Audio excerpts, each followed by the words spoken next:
अस्सलामु अलैकुम वरहमतुल्लाहि वबरकातुह। अल्हम्दुलिल्लाह वस्सलातु वस्सलामु अला रसूलिल्लाह, अम्मा बाद। रब्बि इश्रह ली सदरी व यस्सिर ली अमरी वहलुल उक़दतम मिन लिसानी यफ़क़हू क़ौली रब्बि ज़िदनी इल्मा। मुहतरम हज़रात, नौजवान साथियों और अजीज बच्चों, अल्लाह के फज़ल करम से आज हम लोग जिस मकसद के लिए जमा हुए हैं वो मकसद बहुत ही अहम है, और वो ये है कि हम अपने आप को कैसे कामयाब बनाएं, अपने माशरे और समाज के जो दूसरे लोग हैं उनको कैसे आगे बढ़ाएं, उम्मत को कैसे आगे बढ़ाएं, समाज और माशरे को कैसे तरक्की की राह पर गामजन करें।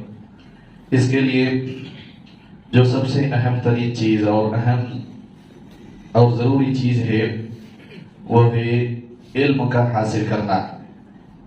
इल्म का हासिल करना ये तरक्की के लिए बहुत ज़रूरी है। इसी पेश नज़र ये प्रोग्राम रखा गया है, और इस प्रोग्राम के ज़रिए से इंशाअल्लाह हमारे बहुत सारे बच्चों को, नौजवानों को 10वीं और 12वीं के बाद क्या क्या उनके लिए रास्ते हैं, कौन कौन से एजुकेशन के रास्ते उनके लिए खुले हैं, क्या क्या कर सकते हैं, वो सारी चीज़ें इंशाअल्लाह आज के इस प्रोग्राम में पेश करने की कोशिश की जाएगी। और इस प्रोग्राम का एक बुनियादी मकसद ये भी है कि इस प्रोग्राम में उन लोगों के लिए भी बहुत सारी नसीहतें, बहुत सारी चीज़ें होंगी जो लोग 10वीं या 12वीं करने के बाद पढ़ाई छोड़ देते हैं। उनको कैसे हम पढ़ाई के रास्ते में ला सकते हैं, कैसे उनको और आगे बढ़ाने की कोशिश की जा सकती है, वो सारी बातें इंशाअल्लाह आज के इस प्रोग्राम में पेश की जाएगी। आज का जो प्रोग्राम है वो कई हिस्सों पर मुश्तमिल है। इसमें बुनियादी तौर पर जो एजुकेशन या 10वीं और 12वीं के बाद हमें क्या करना चाहिए, इसके बारे में इंशाअल्लाह 2 स्पीकर्स आपके सामने आएंगे। हर एक के पास इंशाअल्लाह तकरीबन 20 मिनट्स के टाइम होंगे, और उसके बाद कुछ नतीजे और चंद ज़रूरी चीज़ें इंशाअल्लाह आपके सामने लास्ट में पेश की जाएंगी। और इसी तरह से 2 स्पीकर्स के तकरीरों और स्पीचेस के बाद इंशाअल्लाह 15 से 20 मिनट का टाइम आपको सवालात के लिए दिया जाएगा, ताकि आपके पास जो भी डाउट्स हैं, जो भी शुबहात हैं, सवालात हैं, वो आप आसानी से करके जो भी पूछना चाहें आप पूछ सकते हैं। क्योंकि पूछने से ये रास्ते खुलते हैं, बहुत सारे डाउट्स क्लियर होते हैं।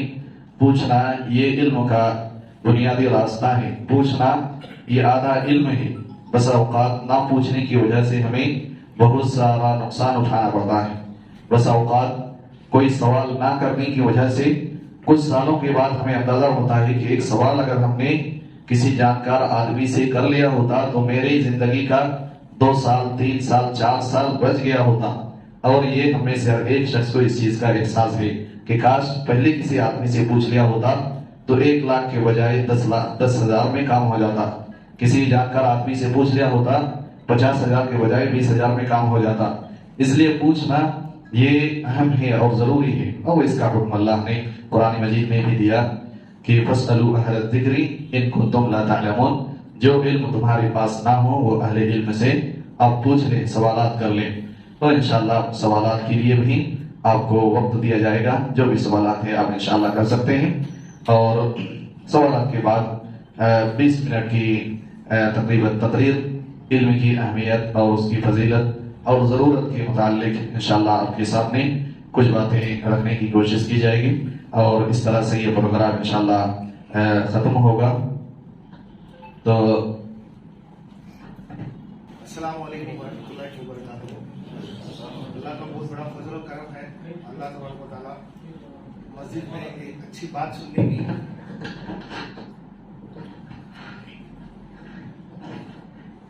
मस्जिद में एक अच्छी बात सुनने की तरह रखेंगे। अल्लाह का बहुत बड़ा फजल करम है। मैं जो भी कहना चाहता हूँ, ये शुरू करने से पहले मेरे एक 2-3 दोस्त हैं, अल्हम्दुलिल्लाह वो एक अच्छे पोजीशन में है। वो एक दोस्त आगे रियाद में ही, एक दोस्त यूएस में ही, और एक दोस्त कतर में ही, कुवैत में ही। उनका एग्जाम्पल लेके मैं इंशाल्लाह शुरू करता हूँ। एक प्रॉपर गाइडेंस कहीं को हमने आपको जरूरी 10th क्लास के बाद, इंटरमीडिएट के बाद एक प्रॉपर गाइडेंस हमने आपको एक घर का कंस्ट्रक्शन की तरह, जिस तरह बेस स्ट्रॉन्ग रहता, उसके बाद आने वाले दिनों में उसके हिसाब से आगे गए तो एक अच्छा फ्यूचर बनता। मैं वो दोस्तान के बारे में भी बात करता हूँ, मेरे खास दोस्तान ही एग्जाम्पल के तौर से लेना जरूरी है। मेरा एक दोस्त है, मेरे बीटेक क्लासमेट, मेरे साथ पढ़ा वाला। उन्हें पहले से 21 एक बेटा था। उन्हें पहले से उनके माँ बाप क्या बोला, मुझे मैथ्स आते नहीं बोल के उनके माँ बाप से बहुत बार बोलता था। बट उनके माँ बाप क्या करें, मेरा एक बेटा है, उसे इंजीनियर बनाना, हमारे खानदान में हमारी इज्जत नहीं क्या बोल के उसे फोर्सफुली मेरे साथ मदीना इंजीनियरिंग कॉलेज में ज्वाइन करी। 2002 की बात करता हूं मैं। मेरा 2000 में 10th क्लास हो गया, 2002 में इंटरमीडिएट हो गया। हम दोनों जाके इंजीनियरिंग चली। इंजीनियरिंग का मैथ्स कैसा रहता बोले तो टोटली डिफरेंट रहता। आपका 10th क्लास का मैथ्स अलग रहता, इंटरमीडिएट का मैथ्स अलग रहता। इंजीनियरिंग का मैथ्स ये दोनों का बाप समझो। वो पहली बात तो किसी भी समझ में नहीं आता, उसे समझने के लिए एक्सपर्टाइज होना पड़ता। एक रॉन्ग डिसीजन के वजह से फर्स्ट ईयर इंजीनियरिंग में मैथ्स बोल के एक सब्जेक्ट फेल हो गया। तकरीबन 15 बार लिखने के बावजूद भी पास हो सके। हमें मामूल से पढ़ते तो मैथ्स A+B होल स्क्वायर जैसा नहीं रहता। मैथ्स हो इंजीनियरिंग मैथ्स तो अलग तरीके में रहता। वो फर्स्ट ईयर में फेल हो गया। 2-1, 2-2, 3-1, 3-2, 4-1, 4-2। लास्ट क्या करा, इंजीनियरिंग छोड़ दे के एक बिजनेस खोल लिया, सुपर मार्केट। इतना जो एफर्ट रख के, इतने साल एफर्ट रख के, जो भी मेहनत करके पढ़ा वो पूरा वेस्ट हो गया एक सब्जेक्ट के वास्ते। वो है maths. Maths 1, maths 2, maths 3। Engineering maths 1, maths 2, maths 3। बहुत सारे बच्चे क्या समझते हैं, मुझे बहुत सारे पेरेंट्स इंटरेक्ट होके बहुत सारे लोग क्या बोलते हैं, सर हमारे बच्चे को ऐसा कोर्स बोलो, ऐसा कोर्स हराओ, वो कोर्स पढ़े तो उन्हें ऐसा डेवलप कराना, पैसा आ जाना। हर एक पेरेंट भी यही पूछता। हर एक पेरेंट भी टीचर के पास आगे एक्सपेक्टेशन कैसे रहते बोले तो, हमारे बच्चे को आप अब्दुल कलाम बनाना बोले, हमारे बच्चे को आप अब्दुल कलाम बनाना। पहले ये सुनो कि वो बच्चा क्या बनना चाहता है, उस बच्चे की इंटरेस्ट क्या है बोले। और एक मेरा और एग्जाम्पल, मैं इंजीनियरिंग ज्वाइन हुई, मुझे इंजीनियरिंग समझ में आया नहीं। इंजीनियरिंग ज्वाइन होने के बाद समझ में आया। उसके बाद इंजीनियरिंग से मैं डाइवर्ट हो जाके मैनेजमेंट MBA एजुकेशन करी। MBA एजुकेशन में मैं PhD करी हूं। ऑल इंडिया रैंक ले गए, नेट एग्जामिनेशन क्वालिफाई होके अल्हम्दुलिल्लाह पब्लिकेशन से PhD कंप्लीट हो गए। 10 साल हो गया। बहुत सारे बच्चों को गाइडेंस दी हूं।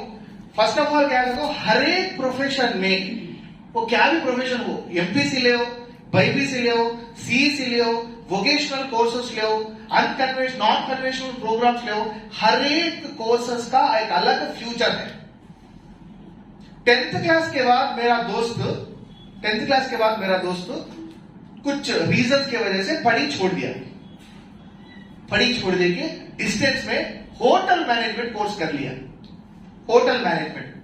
अब जो लोग हम लोग मॉर्निंग होते या शाम के वक्त टी पीते थे तो घर में या बाहर पीते थे टी, सेम कोर्स उन्हें क्या कर लिया, एक होटल मैनेजमेंट कोर्स इंस्टीट्यूट से टी सोमेलियर बोल के कोर्स कर लिया।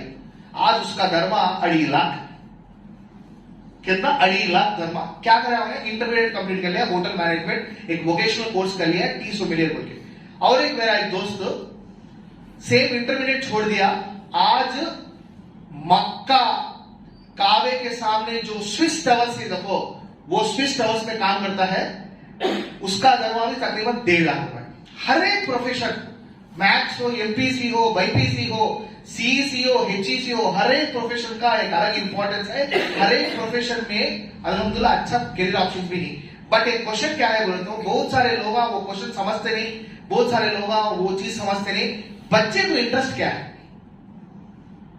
कितने लोगों को इधर जितने बच्चे आप इंटरमीडिएट पढ़ के हैं, 10th क्लास पढ़ते हैं, कितने लोगों को मैथ्स को तो बिल्कुल पसंद है? बोलो मैथ्स अच्छा समझ में आता हूं ना को, कहीं सा प्रॉब्लम लेता मैं कर सकती हूँ। उठाओ बेटा हाथ उठाओ, हाथ अच्छा उठाओ, आधा नहीं पूरा उठाओ। इस तरह के लोग जो मैथ्स कर सकती बोले तो मैथ्स को प्रैक्टिकली अप्लाई करने के कोर्सेज जो ही उसको कहती है हमें 10th क्लास के बाद पॉलिटेक्निक कोर्स रहता। पॉलिटेक्निक कर लेके इंजीनियरिंग जम सकती। ऐसे बच्चे जो ही पॉलिटेक्निक नेचर का आप इंटरमीडिएट फर्स्ट ईयर में एमपीसी भी ले सकते। टेक्निकल कोर्सेस यानी कैलकुलेशन करने का जो मेंटल एबिलिटी रहता, उस तरह के कोर्सेस में अगर इंटरेस्टेड है तो आप क्या कर सकते हैं, टेक्निकल कोर्सेस में जा सकते हैं। अगर आपको टेक्निकल कोर्सेस नहीं है, मैथ्स नहीं आता आपको, यानी आपको फिजिक्स पे नॉलेज बराबर नहीं है, आपका 10th क्लास मार्क्स में मैथ्स में बराबर नहीं है, बहुत मुश्किल से दख ले तो आप कंप्लीट कर लिए। अगर आप आपके माँ बाप बोली बोल के, मामा बोली बोल के, भाई बोली बोल के, या कुछ तो और बोली बोल के, या मैं बोली बोल के अगर आप एमपीसी जम के इंजीनियरिंग में चले गई, आपके सामने तमिल बात करें तो आपको समझ में आता, वैसा रहता आपका कोर्स। 4 साल जो है ऐसा रहता सब्जेक्ट, वो ना समझ में आता, बच्चे तकलीफ उठाती। इसके लिए क्या है, आपको अगर मैथ्स अच्छा आता है तो आप मैथ्स फिजिक्स में अच्छा माहिर है तो you go for technical program.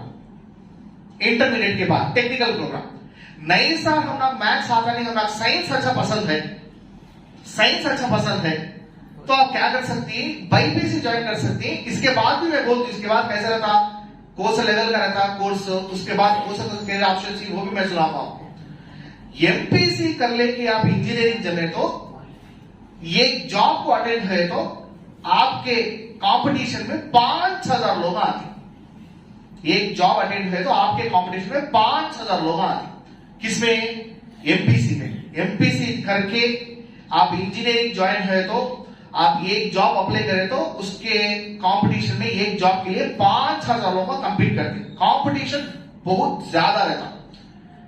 Intermediate programme एक अच्छी कॉलेज में जमना, एमसेट क्रैक करके इंजीनियरिंग जमना, एमसेट में भी अच्छा रैंक लाके अच्छे कॉलेज में जमने के बावजूद आपको एक अच्छा कंपनी में आए तो आपका करियर अच्छा रहता। छोटी मोटी कॉलेज में आप जम गई, प्रेशर फील होके जम गई, उसके बाद क्या होता है तो आपका इंजीनियरिंग जो भी है उसके हिसाब से जो जॉब आता उसे कंपैटिबल नहीं रहता। तो मैं बोलने का ये है, मैथ्स जो अच्छा करती प्रीफरेबली आप एमपीसी प्रीफर करो। साइंस अच्छा करना चाहती you prefer for BiPC. But BiPC ये एक बड़ा वोशन, बाईपीसी बहुत बड़ा वोशन।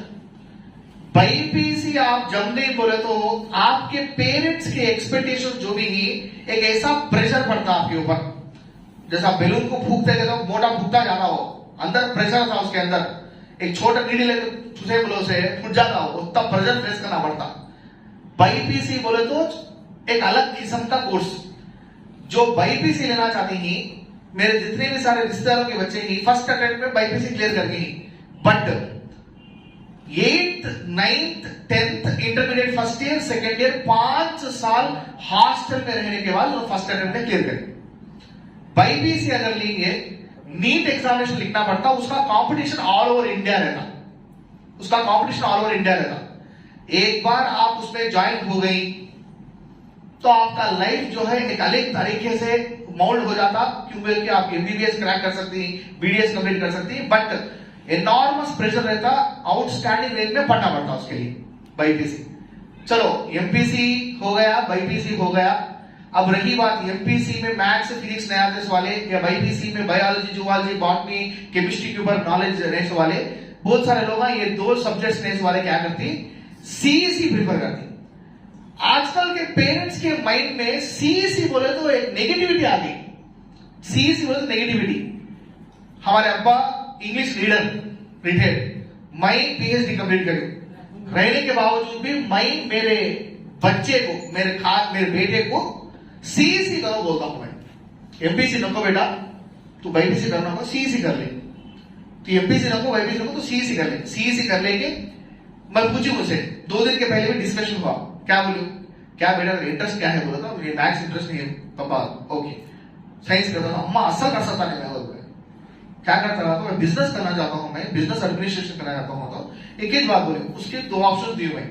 ही is not interested to be a doctor, क्योंकि बहुत सारे डॉक्टर्स हमारे रिश्तेदारों में देख के उनका हरकत देख के समझ में आएगा डॉक्टर ने पसंद है, बोल दिया हूं। और इंजीनियरिंग भी मना नहीं जाता है, मैथ्स थोड़ा डिफिकल्ट है, इजीली हेल्प होता है। He is interested towards business. मैं क्या बोलूं, दो ऑप्शन दिए उसे, तू एमपीसी नको, तू जमता बोले तो नको, मैं जमाता नहीं, बाईपीसी भी नको। अगर तू गवर्नमेंट सर्विसेज में फोकस करना चाहता है, ग्रुप वन लिखना चाहता है, बहुत सख्त जरूरत है आजकल के जमाने में। ग्रुप वन जो है ये गवर्नमेंट सर्विसेज में हमारे बच्चे जाना बहुत सख्त जरूरत है।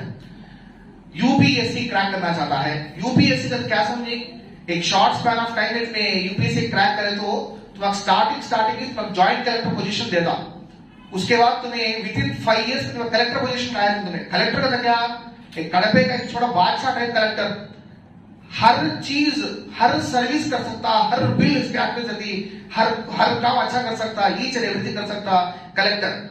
एमएलए बदल जाता, एमपी बदल जाता, सीएम बदल जाता, कलेक्टर बदला तो क्या होता, एक गांव से दूसरे गांव बदलता। ये टारगेट करके आप यूपीएससी करना चाहते हैं, civil services, Indian police service, Indian administrative service, इस तरह के कोर्सेस करते हो तो अब से ये करेक्ट टाइम तुम्हारा, ये टाइम में तुम्हें सिविल सर्विसेज को क्रैक करना चाहे तो उसके हिसाब से तुम्हें बेस बना लेते जाना। जब मेरा बच्चा मुझे बोला कि मैं सिविल सर्विसेज पे प्लान करता हूं पापा, और मैं क्या बोलूं, एमपीसी जब को टाइम वेस्ट करना को बेटा, there is no use of MPC, BiPC जब टाइम वेस्ट करना को, डायरेक्ट तो तू सीईसी जम जा। Civics, economics, political science, history, polity, ये पूरे सब्जेक्ट्स ऐसे ही, ये पूरे सब्जेक्ट्स हमने as it is civil services पे आया था। इधर जितने सारे ग्रुप पर लिखे साथ में ही, ग्रुप लिखे साथ में ही, वो सिलेबस एक बार ऑब्जर्व हो तो सीईसी में जो सब्जेक्ट्स आती एज इट इज हम लोग ग्रुप 1 ग्रुप 2 सिविल सर्विसेज में एक 60% सब्जेक्ट्स कवर हो गए। फर्स्ट ऑफ ऑल हम लोग एक प्लानिंग की जरूरत है, क्या बनना चाहते हैं। आजकल हमारे बच्चों को किसे खिगरे तो हमारे बच्चे का इंजीनियर बनना चाहते हैं, डॉक्टर बनना चाहते हैं, उसके बारे में मालूम नहीं, उसकी अहमियत मालूम नहीं, उसे कैसा शुरू करना मालूम नहीं। अगर पहले से आप डॉक्टर बनना चाहे तो आप 8th क्लास से उसका प्रिपरेशन अलग रहता। बट फर्स्ट ऑफ ऑल आप क्या बनना चाहते हैं उसके हिसाब से आप ये इनपुट्स गैदर करना पड़ता। अगर आप ग्रुप 1 ऑफिसर बनना चाहते हैं, आप बिजनेस शुरू करना चाहते हैं, नहीं तो आप खुद का बिजनेस स्टार्ट करना चाहते हैं, या इंजीनियरिंग करना चाहते हैं, या डॉक्टर करना चाहते हैं, ये कोर्सेज ना के दूसरे भी थोड़े वोकेशनल कोर्सेज भी 10th क्लास के बाद, इंटरमीडिएट के बाद तो थोड़े वोकेशनल कोर्सेज कर लेके भी लोग बहुत जबरदस्त कमा लेने की पोजीशन में भी आ गए, और मक्का 5 स्टार होटल्स में या दूसरे प्लेसेस में भी ऐसे कमाले करते हैं because of some vocational courses 10th class के बाद भी, इंटरमीडिएट के बाद। ये group 1 group 2 services, civil services, ये जो भी सर्विसेज है इस तरह के प्रीफर करते हैं वाले क्या करो, try to take CEC in intermediate, उसके बाद बीए ले लो। बीए ले तो आपको हिस्ट्री में फुल कमांड आता, नहीं तो बीए इकोनॉमिक्स लो। इकोनॉमिक्स ऐसा सब्जेक्ट है, इकोनॉमिक्स बहुत सारे लोगों को मालूम नहीं, बहुत सारे लोगों को फिजिक्स केमिस्ट्री मालूम, इकोनॉमिक्स के बारे में मालूम नहीं। आप ग्रुप 1 क्रैक करना बोले तो, ग्रुप 2 क्रैक करना बोले तो कौन तो है, ग्रुप 1 ग्रुप 2 लिखे वाले है तो इकोनॉमिक्स ऐसा सब्जेक्ट, वो सब्जेक्ट ही डिसाइड करता आप क्वालिफाई होती कि नहीं की बोलिए। इकोनॉमिक्स ऐसा सब्जेक्ट, वो सब्जेक्ट ही डिसाइड करता आप क्वालिफाई होती कि नहीं। अब ग्रुप 2 के रिजल्ट हैं 2 दिन पहले, मेरे स्टूडेंट एक 5-6 बच्चे सेलेक्ट हुए उसमें अल्हम्दुलिल्लाह। ग्रुप 1 के रिजल्ट नहीं, मेरे स्टूडेंट को भी लिखे हुए सेलेक्ट भी नहीं हो। अब जो भी बच्चे नेक्स्ट राउंड जाती है, देखो economics plays a very important role. तो पहली बात आप क्या बनना चाहती हैं और किसमें आप स्पेशलिस्ट थी, होता नहीं है। गद्दे का काम गद्दा करना, घोड़े का काम घोड़ा करना। गद्दा जाओ घोड़े का काम करते तो क्या होता, तकलीफ उठाना पड़ता, बेइज्जत फेस करना पड़ता। इसी तरह आपको मैथ्स इंटरेस्ट नहीं है, आपके माँ बाप ढकलता नहीं मैथ्स में, लास्ट कैसा आता तो मैं इतने सारे फैमिलीज देखे हूं, माँ बाप बेटा लड़ लेती ही, मुझे आता नहीं सब्जेक्ट में डालना नहीं, मुझे मेरी जिंदगी बर्बाद करी, तुम्हें करना नहीं मेरी जिंदगी बर्बाद, मुझे आता नहीं बोलते मैं कितने बार बोलता सुने नहीं तुम्हें ना, कौन था बोला तुम्हारा एक बेटा इंजीनियर बना बोलते तुम्हें बोली, मेरे बारे में सोचना नहीं क्या। असल मुझे डॉक्टर आता नहीं, हमारे दूसरा एक रिश्तेदार का बच्चा फर्स्ट अटेम्प्ट लिखा आया नहीं, नीट सेकंड अटेम्प्ट लिखा आया नहीं, थर्ड अटेम्प्ट लिखा आया नहीं, लास्ट में डिसअपॉइंट हो जाता, वो बच्चा मुझे कि फार्मेसी कोर्स कर लेता है। एक कोर्स में जब को वो कोर्स सेट हो रहा हो दूसरे कोर्स में जाता है। ये पूरा क्या है तो प्रॉपर प्लानिंग नहीं होने की वजह से हमारे रिश्तेदार आए, दूसरे मैं क्या करें, उनके बच्चों को ले जाओ नारायणा चैतन्य में जमा डालें। नारायणा चैतन्य बहुत अच्छी कॉलेज में, उनके बारे में अगेंस्ट बोलता नहीं। पहली बात क्या है, वो बच्चों को इंजीनियरिंग जमना बोल के था। हमारे रिश्तेदार मेरे पास राय लेना कहीं को बोल के या दूसरों के पास राय लेना कहीं को बोल के वो नारायणा चैतन्य वाले उनको दिसंबर में कभी कांटेक्ट करेंगे थे, जम गई। जम जाने के बाद बेंगलुरु रेवा यूनिवर्सिटी में इंजीनियरिंग कोर्स जमी। इन्हों जमने के बाद इनके साथ जो साथ है पॉलिटेक्निक कर को डायरेक्टली ये लोगों उन्होंने पूरे कोर्सेस करते हैं तो पूरे एक्सीलेंट एक्सपेरिमेंट्स करते हैं तो एमपीसी कर ले गए वाले बच्चों देखते हैं कर ही कहीं को बोले तो एमपीसी ऐसा कोर्स इंजीनियरिंग जमने वालों को एमपीसी काम आता नहीं। इंजीनियरिंग जमने वालों को एमपीसी कोर्स काम आता नहीं। इंजीनियरिंग जमना है तो पॉलिटेक्निक कर लो, इंजीनियरिंग जमना है तो पॉलिटेक्निक कर लो। नहीं तुम्हें पॉलिटेक्निक कर ले तो वंडरफुल प्रैक्टिकल नॉलेज आता। आप इधर जितने सारे लोग हैं, मेरी एक दो इंजीनियर्स भी हती इधर, कौन तो ही क्या इंजीनियर्स उनसे पूछ लो, इंजीनियरिंग जो भी करती पॉलिटेक्निक वाला है तो उनको वंडरफुल नॉलेज रहता। हमें जब इंजीनियरिंग ज्वाइन होके एक्सपेरिमेंट्स करते थे, हमें पॉलिटेक्निक वाले जो भी हैं उन्हें जितना क्विक से करते थे हमें उनको मूव ऑन देते थे। हमें जरा बोलो भाषा में कैसे करना बोलो, मुझे चपावा ना, मुझे लाचा सर चपावा बोल के ऐसा उनके रिक्वेस्ट कर लेते थे। कहीं बोले तो हमें मैथ्स पे, फिजिक्स पे, केमिस्ट्री पे, इंग्लिश पे, संस्कृत पे इस पे कॉन्सेंट्रेट करें। उन्होंने direct machines, Motors, power systems, electrical circuits उस पे कॉन्सेंट्रेट करको आए। तो जो भी इंजीनियरिंग करना चाहते हैं और एक आप सेकंड ओपिनियन लेके मेरा प्रेफरेंस क्या है बोले तो आप it's better to go with MPC, it's better to go with polytechnic first preference. नहीं एमपीसी जमना चाहते चाहो नो प्रॉब्लम। और एक बात क्या, जो भी नीट लिखना चाहते हैं आप मेरा राय लो, एक 3 साल प्रिपरेशन हेवी से करें तो इंशाल्लाह नीट मारती एमबीबीएस ने एटलीस्ट बीडीएस क्रैक कर सकती है, ऐसा पोजीशन को जाती है। नहीं ये दो नहा के हमें सीईसी जमती। चार्टर्ड अकाउंटेंट का प्रोफेशन जो है wonderful profession.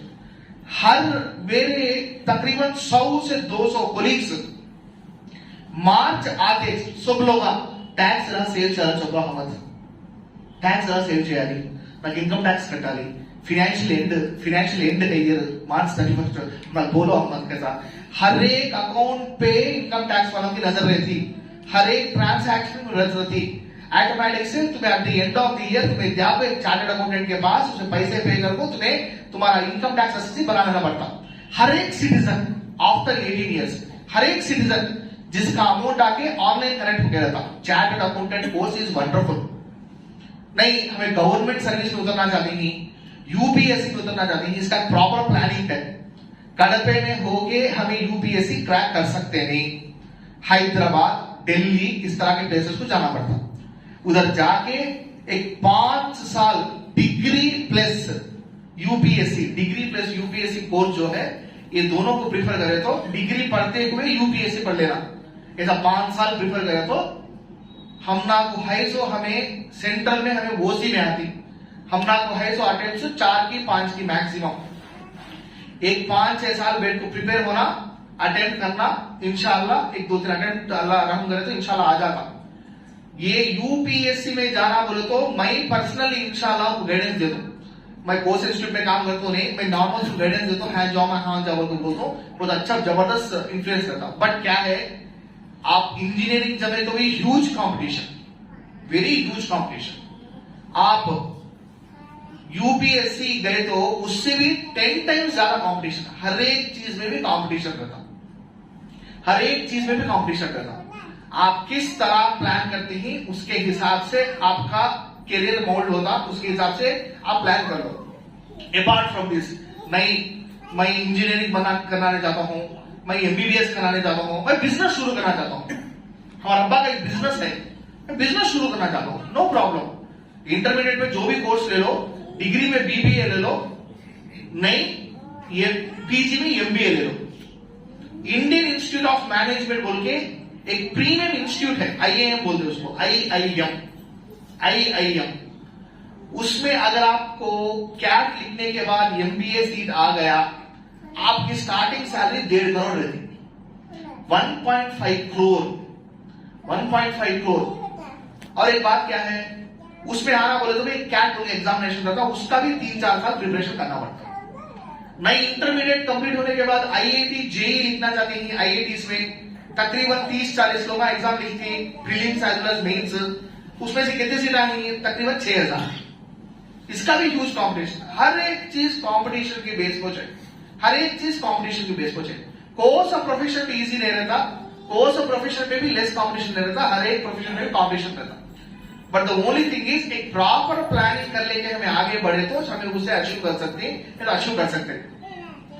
So apart from that, ये नहा के अब आप ये पूछेंगे सर आप कई गुजारे थे मल्टीपल डिविजन स्कीम बोले, डाइवर्शन स्कीम बोल के, फ्रैंक से बोलना बोले तो हमारे अब्बा मुझे बहुत बार समझे, तू UPSC क्रैक करता, तू जा बोल के, मैं वो यूटिलाइज कर सका नहीं।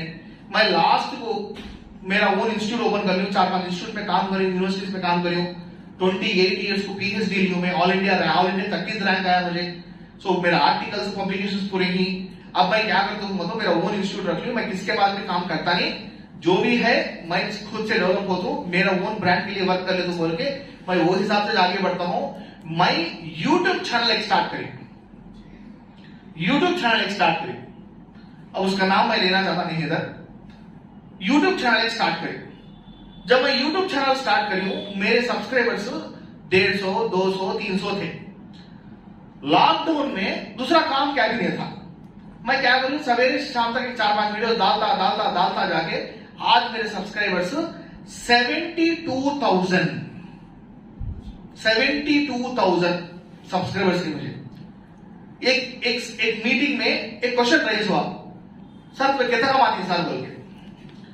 अगर मैं एक यूनिवर्सिटी में जाके ज्वाइन हुआ तो, अगर मैं यूनिवर्सिटी में जाके ज्वाइन हुआ तो मुझे महीने के 2.5 लाख दे दी, 2 लाख डाला रोड फिगर, आज 2 लाख दे दी। VIT अमरावती में रिसेंट से ऑफर आया मुझे, 2 लाख दे दूंगा, 1,80,000 दे दूंगा बोल, ओके बोल के मैंने इंटरेस्ट नहीं रुपए। सो टोटल मिला के 2 लाख डालो, यानी साल को मैं 24 लाख कमा दूं, वॉट एवर इट इज। उससे भी 3 से 5 गुना ज्यादा अल्लाह रहम करे तो मेरे खुद का ब्रांड में कमा लेता हूं, मिनिमम तो उन्होंने देते सारे में कमा लेता हूं। फिर उनके पास जाकर मैं कई बार कर रहा, मेरा खुद का ब्रांड है, मैं कोर्स कॉलेज के तो रिकॉग्निशन है मुझे, अल्हम्दुलिल्लाह हमारा टीचिंग अच्छा है, अल्लाह के बहुत बड़ा फजल करम है, टीचिंग अच्छा है। मैं ऑनलाइन कोर्स रन करे तो अब मैं ऑनलाइन कोर्स रन करता हूं, तकरीबन ऑनलाइन कोर्स में तकरीबन 600 रुपए मैं क्लासेस सुनती थ्रू आउट इंडिया। मेरे साउथ कोरिया के स्टूडेंट्स ही, कुवैत के स्टूडेंट्स ही, कतर के स्टूडेंट्स ही, US ऑस्ट्रेलिया के स्टूडेंट्स ही, मुझे इतने सारे स्टूडेंट्स वर्ल्ड वाइड ही अच्छा रिकॉग्निशन मिला। यूट्यूब से भी पैसा आता है मुझे, ऑनलाइन क्लासेस में पैसा आता है, अल्हम्दुलिल्लाह I am happy with this profession.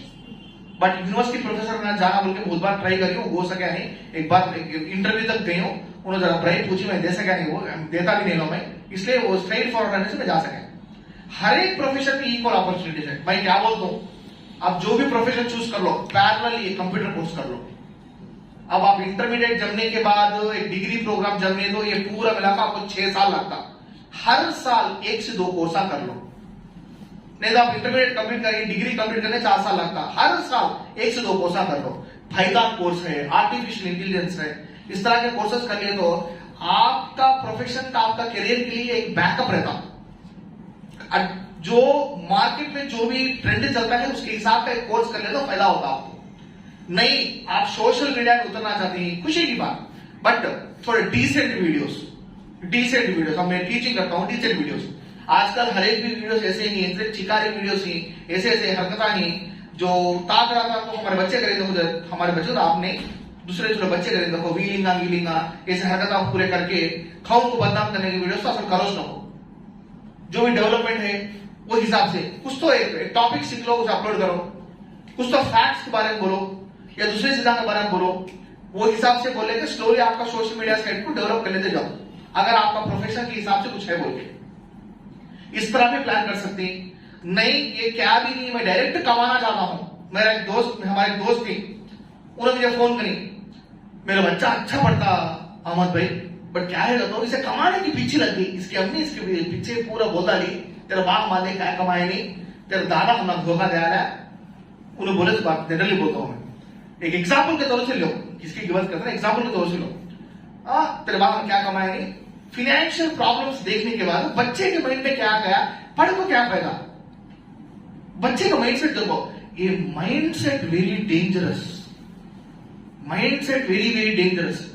इतने सारे वाक्य हैं, माइंडसेट को करेक्ट करने के इतने सारे वाक्य हैं, इतने सारे वाक्य हैं। Mindset is very very important, attitude is very very important. मैं वो बच्चे को बुलाकर समझे, बेटा तू ये एज तेरा पढ़ने की एज नहीं, सॉरी तेरा कमाने की एज, ये पढ़ने की एज। तुम्हारा पापा ऑलरेडी कोविड में फैमिली से दूर होकर करते हैं क्या, तू भी चले गए तो तुम्हारा अम्मी तुम्हारा बहन कौन देख लेती, ये पढ़ने का एज बेटा।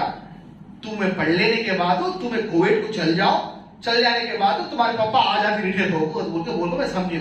लोगों का माइंडसेट कैसा है, तो लोगों का माइंडसेट आज भी अब भी है, बोलता हूं सुबह सुनती है अल्हम्दुलिल्लाह, एक 2-3 बच्चों के चेहरे इंटरेस्ट से सुनती है, बच्चे तो पूरे बच्चे आराम से एसी में बैठ पाए, टाइम में चलाना बोल कहीं ऐसा बोल के, एक 2-3 बच्चों के चेहरे बहुत इंटरेस्ट नहीं। और अल्लाह वाले क्या बोलते, बड़े क्या बोलते, तो नॉलेज का था, इल्म का था, ऐसी चीज एक पत्ते के ऊपर पानी जैसा लोगों को क्लासिफाई करी, पत्ते के ऊपर पानी कैसे टिका रहता, पानी पड़ता पड़ता ओवरफ्लो होकर गिर जाता।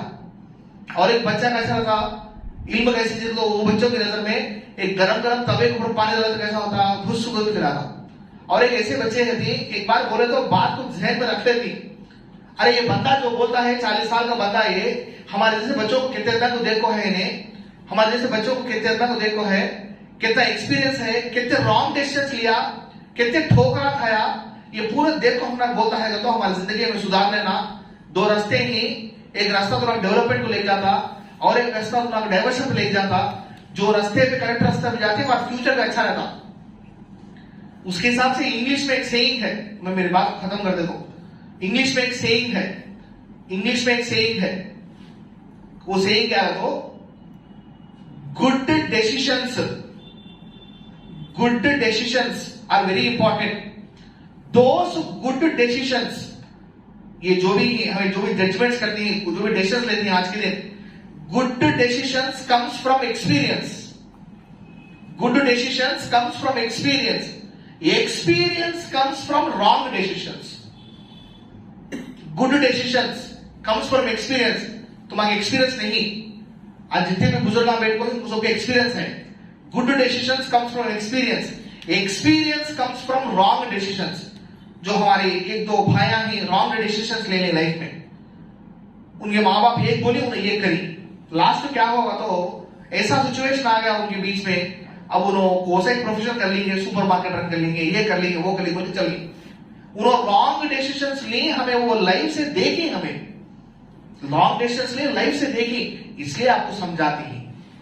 आपका फ्यूचर अगर बनना चाहे तो ये हिसाब से आप फॉरवर्ड हो, ये जाके करेक्ट एज आपका, ये एज में करेक्ट स्टेप पढ़ा है।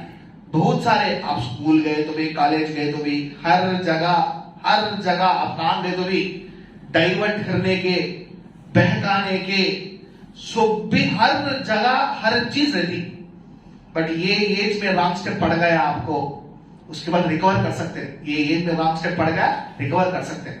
तो ये एज में करेक्ट स्टेप पड़ा, इंशाअल्लाह अल्लाह आपको एक अच्छे करियर में सेट करती, एक हलाल रिस्क मिलता है इंशाअल्लाह।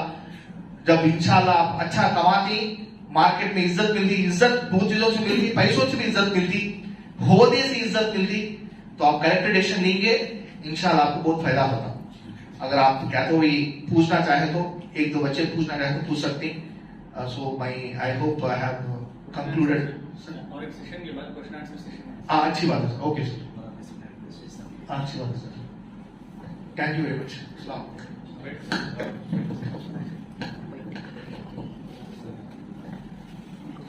शुक्रिया सर, जज़ाकल्लाहु खैरा। सर ने बहुत सारी बातें बताई हैं और बहुत सारी सीखने की चीजें हम लोगों ने सुनी हैं, और इंशाअल्लाह उम्मीद करते हैं हमारे नौजवानों को बहुत सारी चीजें समझ में आई होंगी, बहुत सारे फायदे हासिल किए होंगे। कुछ अगर डाउट्स हैं, शुबह को शुबहात सवालात हैं, इंशाअल्लाह 20 मिनट के बाद 15 से 20 मिनट का एक सेशन इंशाअल्लाह रखा जाएगा, उसमें इंशाल्लाह जो भी डाउट्स है आप बिला झिझक क्लियर कर सकते हैं। अभी इंशाल्लाह हमारे एक और अच्छे तजुर्बेकार हमारे भाई शफी भाई हैं, उनसे भी गुजारिश करूंगा आप भी आए और हमारे नौजवान साथियों के लिए जो भी मुफीद मशवरे रास्ते हैं वो बयान करें।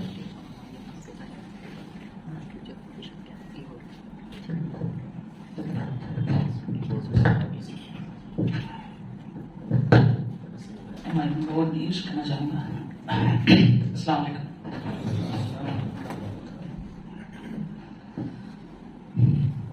अल्हम्दुलिल्लाह हमारे अहमद भाई बहुत सारी नॉलेज शेयर करेंगे जिनसे बहुत सारे लोग इल्म हासिल करेंगे।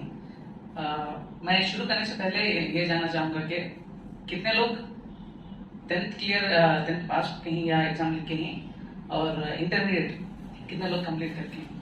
थोड़ा हाथ उठाएं तो समझ में आता कि टॉपिक 10th वाले हाथ उठाओ। ओके, तीन जने सामने शर्मा लोग, हाँ शर्मा नहीं जाए कोई ना है। इंटर वाले कितने?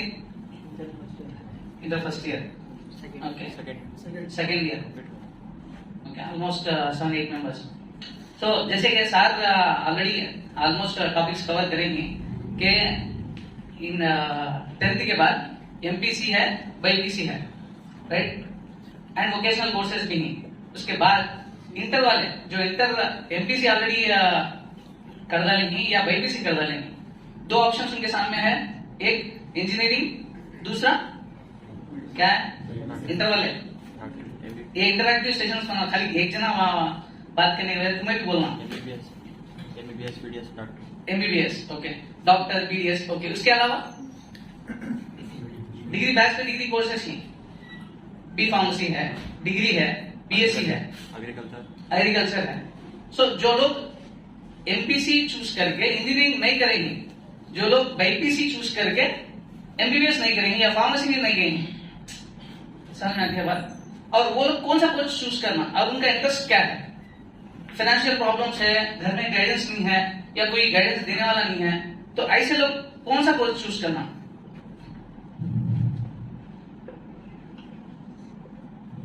कितने लोग ये कोर्स देखेंगे? कितने लोग देखेंगे? नहीं।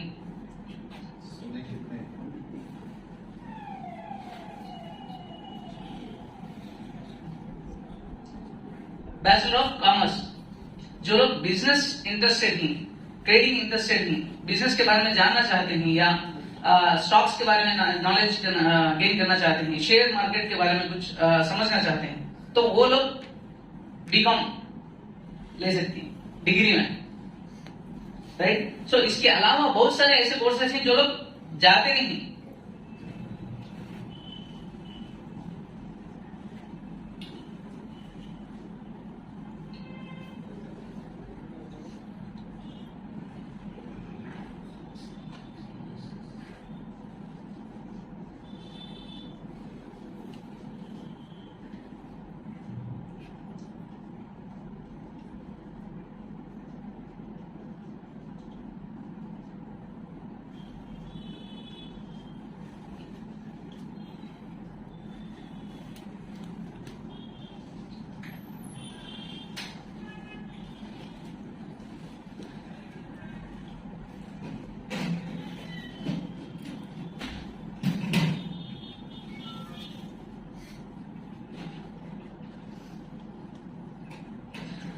सो जो लोग इंटर कंप्लीट करेंगे सीईसी, जैसे सार बोलेंगे CEC is the best option where civics, economics, commerce, maths के अलावा बायोलॉजी, साइंस के अलावा सिविक्स, इकोनॉमिक्स, कॉमर्स जो लेते हैं उनको ये बेस्ट ऑप्शन, सॉरी है CA, CMA, CS, total accounting subjects, okay. CA is the most top professional course जिसमें सीए फाउंडेशन आता, सीए इंटर और सीए फाइनल। इंटरमीडिएट के बाद सीए फाउंडेशन अगर चले गए तो बेस्ट ऑप्शन, उसके बाद सीए इंटर है, सीए फाइनल। सीए क्या करता? जैसे सार बोली टैक्स, कोई भी हमारा टैक्स बचा होगा तो बोलते हैं नहीं, चार्टर्ड अकाउंटेंट करता। चार्टर्ड अकाउंटेंट के हाथ में हर कंपनी का टैक्स बचाने का, टैक्स फाइल करने का, ऑडिट फाइल करने का, जीएसटी, या कंपनी की तरफ से कुछ लिटिगेशन प्रॉब्लम आ गया टैक्स के बारे में, इनकम टैक्स डिपार्टमेंट वाले आदमी तुम्हें टैक्स भरने नहीं, ये टैक्स पे करने नहीं, उनके pass on behalf of company, company के बदले जाकर लड़ने वाला सीए। सीए को बहुत सारे लोग इग्नोर कर गए हैं, स्पेशली हमारे फॉर्म में बहुत सारे सीएस नहीं है, ऑलमोस्ट चार्टर अकाउंटेंट देंगे ही तो तुम्हें नाम गए रहूंगा ज्यादा, हमारे लोग सीए में नहीं है क्या सर? सो नेक्स्ट ये थोड़ा difficult one, just like MBBS, okay, तकरीबन 5 से 6 साल लग जाती कंप्लीट होने में। अगर किसी के पास टाइम इतना है और फाइनेंशियली साउंड ही और उनके माँ बाप भी कोऑपरेट करते ही, तो बेस्ट ऑप्शन सीए। अगर 5 से 6 साल नहीं है हमारे पास, थोड़ा जल्दी हमें सेटल होना, then you have to go for CMA. CMA CA का छोटा भाई, management accountant, cost and management. तो इसमें क्या होता, कॉस्ट एंड मैनेजमेंट अकाउंटेंट, जो भी कंपनी में एक प्रोडक्ट बनता, वो प्रोडक्ट का कितना कॉस्ट आता है। अब से सपोज माइक है, ये माइक एक सिंगल माइक नहीं बनता, सब क्रोर्स बनती, लैक्स बनती, वो माइक हमना कॉस्ट कितना पड़ता है, एक मैन्युफैक्चरिंग प्रोडक्शन करने से, रॉ मटेरियल करने से एक फिनिश्ड प्रोडक्ट आने के वास्ते कितना खर्चा पड़ा, ये आपको सीएमए करता। Cost controller, cost management, financial controller, ये सब जॉब डिस्क्रिप्शंस सीएमए के। तो इन्हें डिसाइड करता कि इसका प्राइस कितना होना, इसके ऊपर मार्जिन कितना होना, इसका कॉस्ट कंट्रोल करना, ज्यादा खर्चा होता है जरा कॉस्ट कम कर लेना, तो सीएमए करता। सो इसमें करियर अपॉर्चुनिटीज बदला के ही बहुत सारे लोग सीएमए में जाते नहीं, jobs an number of jobs CMA में ही, नो कंपटीशन। ज्यादा हमारे लोग इंजीनियरिंग में जाते हैं, इंजीनियरिंग वाले कोई सा भी काम करने रेडी नहीं, डिलीवरी बॉयज भी इंजीनियरिंग करते हैं, ऑटो वाले भी इंजीनियरिंग करते हैं, इंजीनियर्स ऑटो भी चला लेते हैं, इसलिए मजबूरी। एक तो हमें फ्री एजुकेशन मिल गया, स्कॉलरशिप मिल गई, सो उसमें हो जाता है, लेकिन एन नंबर ऑफ कंपटीशन ज्यादा है, कंपटीशन ज्यादा, जॉब्स कम ही और पोटेंशियल कैंडिडेट्स नहीं ही, तो कंपनी का रिक्वायरमेंट हमें फुलफिल कर सकते नहीं। इसके लिए तो ऐसे कोर्सेज को चलेंगे तो हमें थोड़ी बेटर अपॉर्चुनिटी है लाइफ में। नेक्स्ट,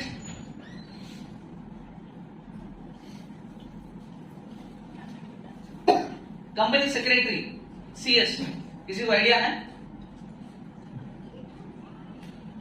बोलो मोदी भाई, क्या जानते हैं इसके बारे में? ज्यादा जानता नहीं, लेकिन हमारे एक दोस्त है बहुत गजब की, मैंने डेवलप हो सकता है तक आपने चाहिए, राइट, कोई करता नहीं होगा, right.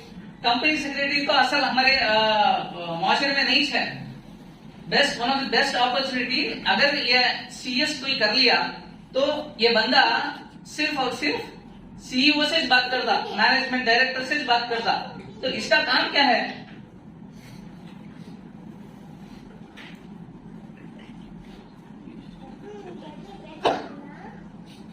GST, income tax, labour department, अगर कंपनी में है तो लेबर से डील करता, सैलरीज देते हैं, पीएफ।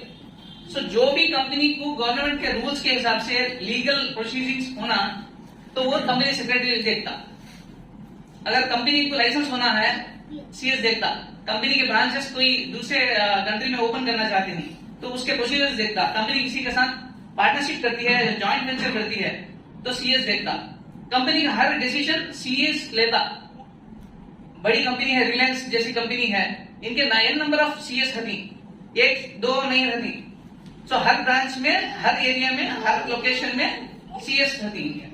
तो इन्होंने डायरेक्टली रिपोर्ट किसे करती है? इनके ऊपर मैनेजर नहीं रहती, डायरेक्टली सीईओ, सीएफओ, सीओ वो रहती। तो जैसे कि अब वो मुकेश अंबानी है, डायरेक्ट सीएस से बात करता हूँ, सेक्रेटरी से बात करता। तो ये टॉप पोजीशन, जिसमें थोड़ा बहुत ज्यादा इंग्लिश होना, तो हर आदमी को इंग्लिश डेवलप करना इंपॉर्टेंट। तो इंग्लिश के बिना आने वाले जो जनरेशन है, कहाँ हमें वीक रह जाती, हमें अपॉर्चुनिटीज नहीं देती। कहाँ भी हम इंग्लिश नहीं, जैसा कौन सा भी डिपार्टमेंट या कौन सी भी जॉब नहीं है, इंग्लिश है तो प्रेफरेंस है, इंग्लिश नहीं है तो हम पीछे जाते हैं। जब हमारा नंबर आता तब आता, अगर नहीं आया तो खामोश रहना। समझ में आती भी? तो ये 3 चीजों में हमें थोड़ा कॉन्सेंट्रेट करना। ये कंसाइज इंफॉर्मेशन है, ये टोटल इंफॉर्मेशन नहीं है, क्योंकि हमारे पास टाइम लिमिटेड है और टाइम थोड़ा दिए नहीं हमारे रफी भाई, तो कवर नहीं कर सकती। बट ओवरऑल आइडिया और अपॉर्चुनिटीज समझ में आएगी, समझता हूँ। नेक्स्ट LLB LLM, किसी को आइडिया है ना? LLB क्या है? बोलो। Lawyer, LLM lawyer. सो कितने लोग पुलिस से डरते हैं? कितने ने पुलिस से डरती?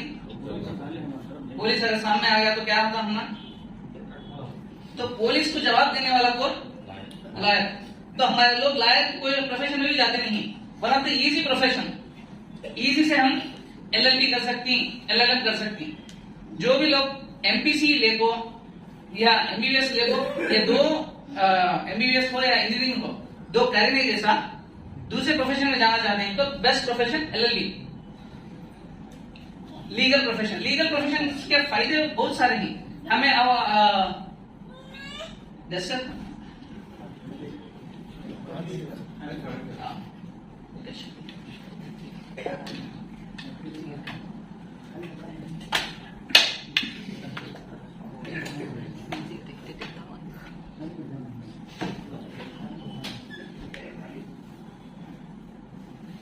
एक आदमी LLB करने के बाद क्या बन सकता?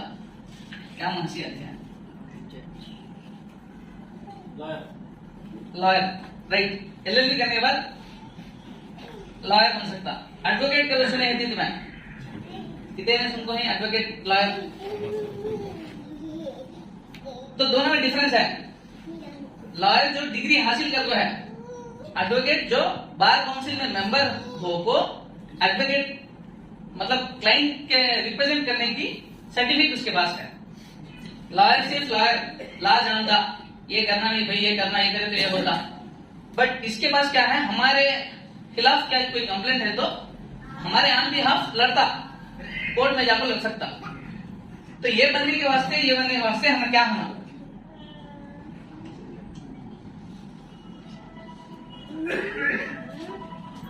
Bachelor degree 5 years 3 years। जो भी स्टूडेंट्स इंटर कंप्लीट करके हैं उन्हें ऑप्ट कर सकते हैं 5 years BA LLB, BSc LLB, BCom LLB। जिस किसी को इंटरेस्ट साइंस में है BSc LLB, या कॉमर्स में है BCom LLB, या आर्ट्स में है BA LLB, तो टोटल 5 years हो जाता। अब जो ऑलरेडी ग्रेजुएशन करके हैं, डिग्री कैसे भी क्या कोई डिग्री ले लेंगे, BCom ले लेंगे, तो उनके लिए सिर्फ 3 years का कोर्स है LLB। जैसे ही डिग्री आ जाती तो उन्होंने क्या है, बार काउंसिल ऑफ इंडिया में रजिस्टर करना, देन सर्टिफिकेट दे इशू करते, सर्टिफिकेट ऑफ प्रैक्टिस इशू करने के बाद उन्हें एडवोकेट बनता। तो एडवोकेट बनने के फायदे क्या हैं, जॉब्स क्या हैं, तो ये भी एक बात देख लीजिए।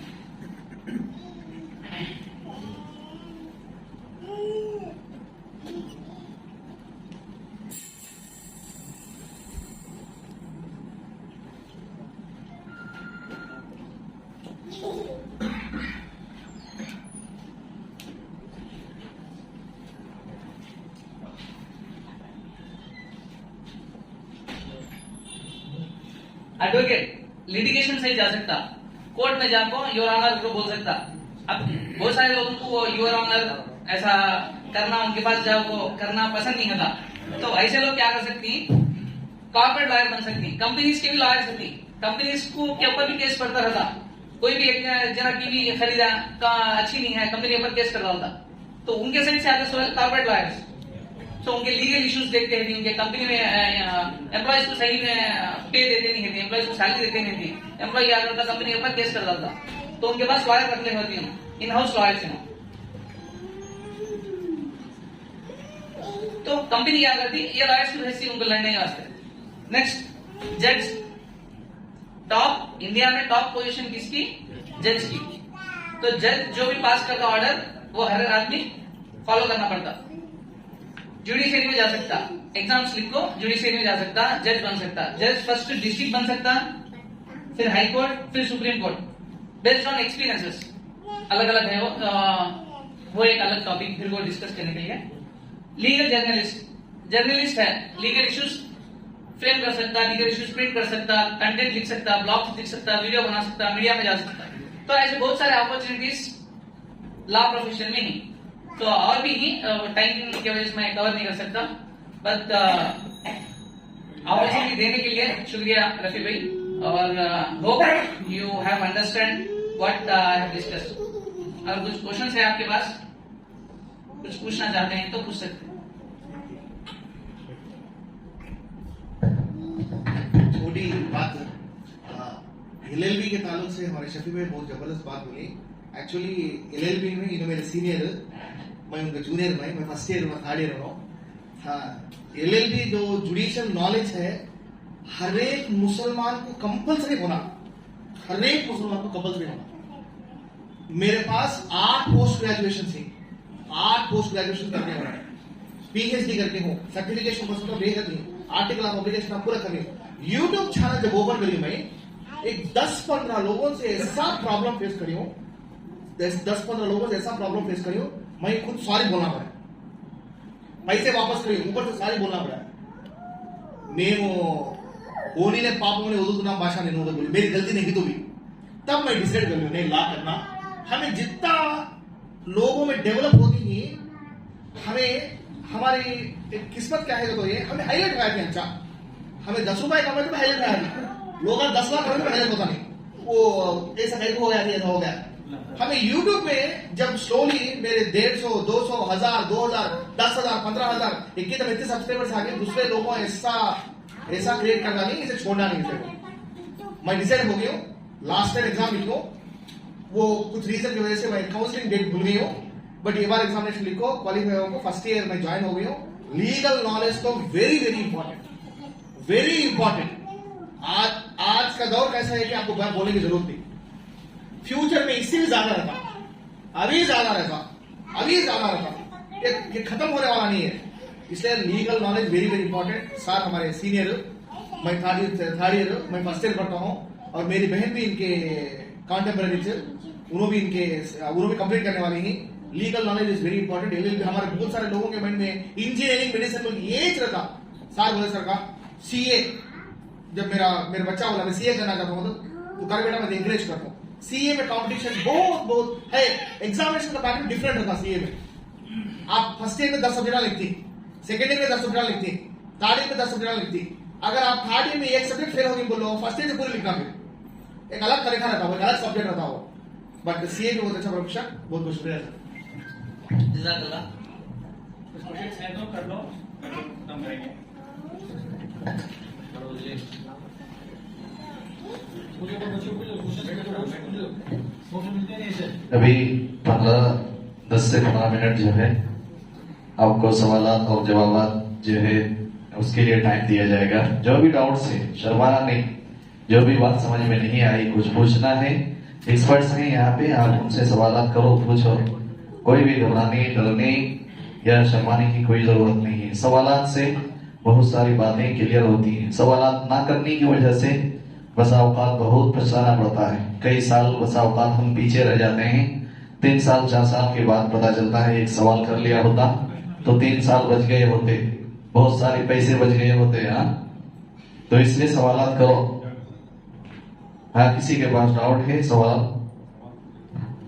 नहीं सर, बच्चों को क्या बनना चाहते हैं एक जने से पूछ लिए थे, उनको सवाल पूछ रहे थे। इंटर वाले बच्चों को पूछ लो, छोटे 10 को छोड़ दो, इंटर वाले बच्चों को पूछो। शुरू हाँ, सामने बोलो जी। सामने से ये बच्चे के पास। बच्चों को पूछो। चलो दाएं तरफ से, उधर से शुरू करो। क्या बनना चाहते हैं? क्या बोलेंगे, क्या बनना चाहते हैं? आप बच्चे क्या करें, आप मैं ये पढ़ता हूँ और ये बनना चाहता हूँ और मैं ये साल पढ़ा, ये बस आप 3 कर। हमारे भाई मैकेनिकल इंजीनियर बनना चाहते हैं, अल्लाह कबूल फरमाए। बोलो बेटा, सॉफ्टवेयर इंजीनियर, जल्दी जल्दी बोलो। Leader, trader, which type of trader? Stock market, very good. Software engineer, army, माशाल्लाह, business management, MBBS, mechanical engineer, आली, माशाल्लाह, अल्लाह कबूल फरमाए। सॉफ्टवेयर, बिजनेस मैनेजमेंट, आप बोलो बेटा। सॉफ्टवेयर बिजनेस मैनेजमेंट, अब बोलो बेटा। हाँ, आलिम माशाल्लाह। सॉफ्टवेयर बिजनेस एंटरप्रेन्योर, वाह माशाल्लाह। Hotel management super. Business management, business management, आप बोलो बेटा। तीन फिर माशाल्लाह, वेरी गुड। सॉफ्टवेयर इंजीनियर, कौन सा बोलो, दूसरे कौन सा बोलो, आप बोलो बेटा। ई कॉमर्स, ऑनलाइन स्टोर खोलना चाहते हैं आपको, वेरी गुड। आप बेटा very good. Cardiology, heart surgeon बनना चाहते हैं, माशाल्लाह। आपके अल्लाह आपके इरादों को कबूल फरमाए, आपके रास्ते आसान फरमाए। बहुत सारे लोग सॉफ्टवेयर साइड जाना चाहते हैं, बट सॉफ्टवेयर साइड जाना चाहते वाले आफ्टर इंटरमीडिएट, जैसे कि सर बोलेंगे कोर्स कंपलसरी, जब तुम्हें इंजीनियरिंग हो या डिग्री हो कंप्लीट कर को सॉफ्टवेयर इंडस्ट्री में जाना चाहते हैं तो compulsory 2 to 3 years experience must. Okay, if you do not have experience they will not consider you. तो जो भी सॉफ्टवेयर इंडस्ट्री दिखती है ऐसा कि बहुत जबरदस्त है, लेकिन जॉब आना भी मुश्किल until unless you have potentiality।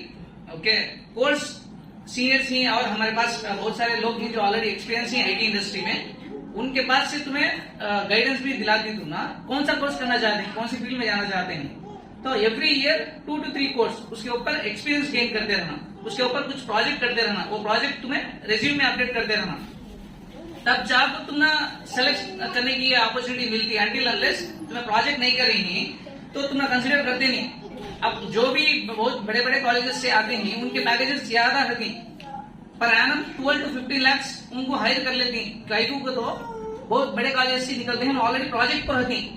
हमें छोटे शहरों से, छोटे कॉलेजेस से निकले हमको हम ना एक्सपीरियंस पूछते हैं, एक्सपीरियंस कहाँ से लाती हैं? डिग्री कंप्लीट कर वो, इंजीनियरिंग कंप्लीट कर वो, 2-3 years एक्सपीरियंस पूछते हैं।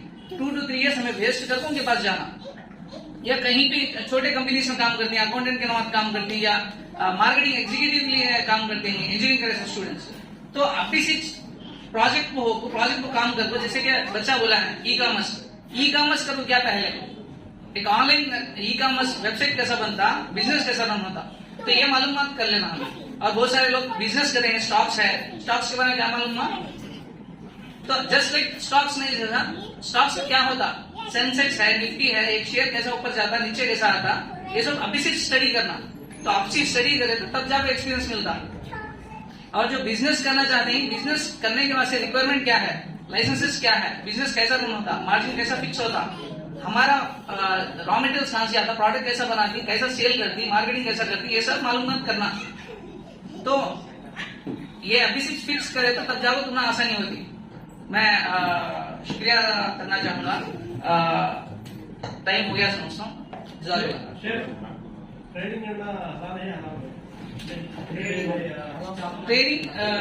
ट्रेडिंग जनरली ट्रेडिंग इज हलाल। इस्लाम में ट्रेडिंग इज ज्यादा बिजनेस को करो बोलेंगे। सो trading is what kind of trading? तो नॉर्मल ट्रेडिंग हमें गुड्स खरीदती और बेचती, हमारा मार्जिन रखो। बहुत अच्छा सवाल पूछे आपने। जगह बोलना बेचना हलाल हराम? हलाल। हमें शेयर का मतलब क्या है? शेयर मार्केट में थोड़े ऐसे चीजा की लाइक डेली ट्रेडिंग है, इंट्राडे ट्रेडिंग है, वो बिल्कुल गलत है, वो जुआ जैसा है। वो इधर ऐसे कंपनी थी, आईटीसी की टोबैको कंपनी है, बैंक्स है, या कुछ ऐसे म्यूजिक कंपनी थी, प्रोडक्शन कंपनी थी, मतलब फिल्म कंपनी थी, ये हराम, ये पूरा हराम। आप शेयर का मतलब क्या है देखो, एक हिस्सा, एक गाय का हिस्सा देती हमें। एक घर बनते वक्त 10 आदमी मिलके एक आदमी 10 लाख डाल लेके 1 करोड़ रुपए में घर बेची, घर मोली, वो करोड़ 20 लाख बेची, 20 लाख आपका फायदा। शेयर भी ऐसा है, जिस तरह एक आदमी एक घर में 10% का ओनर, सिमिलरली शेयर भी कैसा तो एक कंपनी को इतने शेयर बोल के थी, एक कंपनी को लाख शेयर थी, एक शेयर की वैल्यू 10 रुपए समझो, तो टोटल वैल्यूएशन जितना भी है, तो उसका वैल्यूएशन जितना भी है उसमें आप जितना इन्वेस्ट करते हैं उतने अब ओनर, तो शेयर होल्डर, शेयर होल्डर्स बोलते हैं उसे। तो 100% शेयर मार्केट ये हलाल है। बट क्या है बताओ, हमारे बड़े थोड़ी कंपनी रिस्टोर कर कोई टोबैको प्रोडक्शन, फिल्म प्रोडक्शन के, म्यूजिक के, या आप थोड़े ऐसे इंडस्ट्री थी, बैंकिंग इंडस्ट्री है, इंश्योरेंस इंडस्ट्री है, इस तरह की इंडस्ट्रीज कैसे रखा, दूसरे इस पे आप शेयर कर सकते हैं। इंट्राडे ट्रेडिंग जो है ये जुआ जैसा बोल के हमारे अल्लाह वाले बोलते हैं, इस ताल्लुक से हमारे हजरत भी इंशाल्लाह आपसे बात करेंगे। बट ट्रेडिंग इज 100% हलाल। क्या है बोले तो एक अच्छी कंपनी में डालना, एक लॉन्ग टर्म इन्वेस्टमेंट रखना, अच्छी कंपनी लॉन्ग टर्म इन्वेस्टमेंट। तो पैसे कमाना बोले तो मैं क्या सजेस्ट करता हूँ, मैं और एक 5-10 साल काम करके रिटायर हो जाके मैं ट्रेडिंग करता हूँ। मैं तकरीबन 10 साल से करता हूँ अल्हम्दुलिल्लाह। अल्लाह की वजह से हमारा लॉन्ग टर्म ट्रेडिंग हमारा पूरा 10 साल से करता हूँ। मैं कभी भी एक शेयर को एक दिन में बेचा नहीं, कभी भी एटलीस्ट मिनिमम बोले तो 10-15 दिन रखता हूँ। वो हिसाब से इंशाल्लाह फ्यूचर में अल्लाह ताला पैसों से नवाज जाता हो, 40 साल तक रिटायर हो जाता हो, 40-45 ईयर्स रिटायर हो जाता हो, बेस्ट ऑप्शन क्या है तो ट्रेडिंग। एक 20-25 लाख रख ले भेड़ा ना, ट्रेडिंग कर लेते रहना, स्टॉक पर इसका इंक्रीज कब होगा बेच होगा, ऐसे हिसाब से कर सकते हैं। और बहुत सारे बच्चे इंटरमीडिएट लेवल के मुझे होता कॉन्सेंट्रेट कर सके नहीं, तो जो भी इंटरमीडिएट पढ़ते हैं बच्चे, आप IIT JEE ट्राई करो। बेस्ट ऑप्शन इंजीनियरिंग करना है तो मेरा राय क्या है तो VIT वेल्लूर हमारे कड़पे से तकरीबन 10-15 लोग VIT वेल्लूर में ही, VIT वेल्लूर में आप करें तो जबरदस्त फ्यूचर रहता आपको। नहीं तो आप BBA करके MBA करके तो अच्छा फ्यूचर रहता, it would be useful for stock. जो भी हो, वोकेशनल कोर्सेज जो भी हो या सॉफ्टवेयर कोर्सेज जो भी हो, हर एक चीज है आप प्रैक्टिस करना पड़ता। इधर मैं मेरे 2-3 स्टूडेंट का एग्जाम्पल लेना चाहता हूँ मैं। वो बच्चों का नाम, एक बच्चे का नाम चेतन, एक बच्चे का नाम प्रणीत और एक बच्चे का नाम पवन। ये 3 लोग क्या करी, और एक बच्ची भी है, वो बच्ची का नाम बोलते, बच्ची का नाम सना। ये 3 लोग क्या करी, बीटेक फर्स्ट ईयर से लेते हुए फाइनल ईयर तक 10 से 15 वेबसाइट्स डिजाइन करी, एक 2-3 ऐप डिजाइन करी, गच्चू बैठे नहीं ना, डिजाइन करी करके उनके रेज्यूम में ऐसा ऐड करी उन्होंने। जब कंपनी वाला आता उनको क्या बोलेगा तो हमें ऑलरेडी प्रोजेक्ट्स करता हूं, तो चेक कर लो बोल के उनके सामने प्रोजेक्ट रख डाली। कंपनी वाला प्रोजेक्ट देखो डन हो गया। मामूल से बच्चे क्या करती, कॉलेज आगू जाती, इनसे कुछ बातें कर लेती और वो हिसाब से कॉलेज आगू क्लास को बंक करना, एग्जामिनेशन के पहले पढ़ लेना, इस तरह हरकत करके तो फ्री फायर खेल लेती, तो घर में गोश्त पकड़े तो गुस्सा कर लेती, रमजान में रोज गोश्त पकड़े आके गोश्त पकड़े गुस्सा कर लेती। इस तरह के बच्चे हैं। इधर बच्चे क्या करती, वो प्रोजेक्ट्स को डेवलप करके उनको दिया नहीं, उनको बैकएंड ऑपरेशन दिया नहीं, देखो चक्कर लो बोले। वो HR मैनेजर वो 3 बच्चों को जो बोली तो पवन, चेतन और एक प्रणीत, ये बच्चों को ऐसा पैकेज ऑफर करा, ऐसा पैकेज ऑफर करा उन्हें, अब तक वो पैकेज फ्रेशर को दिया नहीं करता। और इधर मैं और एक बच्ची का नाम बोलना चाहता हूँ, वो बच्ची का नाम सैयद सना फातिमा। वो बच्ची भी बीटेक पढ़ते वक्त पाइथन पे इतना फोकस करके कॉन्सेंट्रेट करके पढ़ी, पूरे कॉलेज में किसके पास भी 900 पैकेज वो बच्ची को दिया, किसके पास 900 पैकेज क्या है। चलो टाइम वेस्ट करेंगे सर का, मेरे पास पार्ट टाइम जॉब करती हुई, मेरे पास पार्ट टाइम जॉब करती हुई बच्चे पढ़ लेके पाइथन सीख लेंगे, एप्लीकेशन डेवलप करके US प्रोजेक्ट्स में डील कर लो। बट उन्हें जो सीखते हैं उसे प्रैक्टिकल इंप्लीमेंटेशन लेके आना। मैं बहुत बार मैं हमारे बच्चों को बोल के हूँ, बहुत बार तुम्हें दूसरे वो YouTube के वीडियोस देखो, उनके फॉलोअर बनना नहीं, तुम्हें फॉलोअर्स क्रिएट कर लो, उसको ऐसा करके दिखाओ, तुम्हें फॉलोअर्स क्रिएट कर लो, that will be useful for you. Thank you.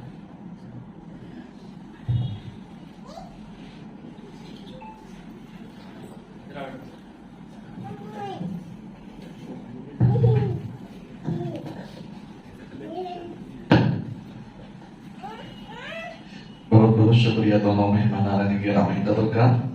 अल्लाह ताला आप दोनों को जज़ाए खैर से नवाजे और हमारे बच्चों को अल्लाह ताला दुनिया और आखिरत हर जगह कामयाबी अता फरमाए। चंद बातें मैं मुख्तसर में करके इंशाअल्लाह मैं ख़त्म करने की कोशिश करूँगा। उनमें सबसे पहली बात, जो अभी आज का ये पहला और स्टार्टिंग प्रोग्राम था, इंशाअल्लाह ये जो सिलसिला है ये बहुत आगे तक जारी रहेगा। अगर कोई चीज़ समझ में नहीं आई है या कुछ चीज़ें नहीं आई हैं तो इंशाअल्लाह 10 दिन के बाद तकरीबन एक प्रोग्राम फिर इस टाइप का रखा जाएगा, जिसमें इंशाअल्लाह इसी तरह के जो मसाइल हैं या चीज़ें हैं उस पर बात की जाएंगी और आपके सामने मसाइल रखे जाएंगे। और आज के प्रोग्राम के लिए जो उम्मीद लोगों ने की थी कि बहुत बच्चे हाजिर होने की कोशिश करेंगे, उस टाइप के बच्चे या उस तादाद में नहीं आए, लेकिन अल्हम्दुलिल्लाह ये स्टार्टिंग प्रोग्राम है। उम्मीद है कि आइंदा प्रोग्राम में आप अपने दोस्तों को, अपने साथियों को, आसपास के जो हमारे मुस्लिम बच्चे हैं उनको भी लाने की कोशिश करें, क्योंकि ये प्रोग्राम उनके लिए है, ये सारी मेहनतें उन सब के लिए हैं। उनको जोड़ने की कोशिश करें और हर एक को आगे बढ़ाने की कोशिश करें। और इस मौके से एक चीज और कि एजुकेशन जो इंडिया में है उसमें आमतौर पे देखा जाता है कि हमारे मुस्लिम बच्चे या मुस्लिम समाज जो है बहुत पीछे हैं और ये सबको मालूम है। इस वजह से इस कमी को हमें दूर करने की कोशिश करनी चाहिए और पढ़ना चाहिए, आगे बढ़ने की कोशिश करनी चाहिए। दीन और दुनिया हर एतबार से हमें आगे बढ़ना चाहिए और ऐसा नहीं कि 10th करने के बाद या इंटर कर लेने के बाद बैठ जाएं अपने घरों में या बाहर चले जाएं और आगे की जो एजुकेशन है उसको बंद कर लें। इस किस्म की चीजें नहीं होना चाहिए। और आमतौर पे हमारे सबसे बड़े जो मसाइल हैं वो यही है कि हम आगे पढ़ना नहीं चाहते। मसाइल हर एक के रास्ते में है, हर एक के घर में मसले हैं। कोई किसी न किसी मसले में परेशान है। किसी के पास पैसे हैं तो माँ बाप पढ़ाना नहीं चाहते, किसी के पास पैसे अगर नहीं है वो पढ़ाना चाहते हैं।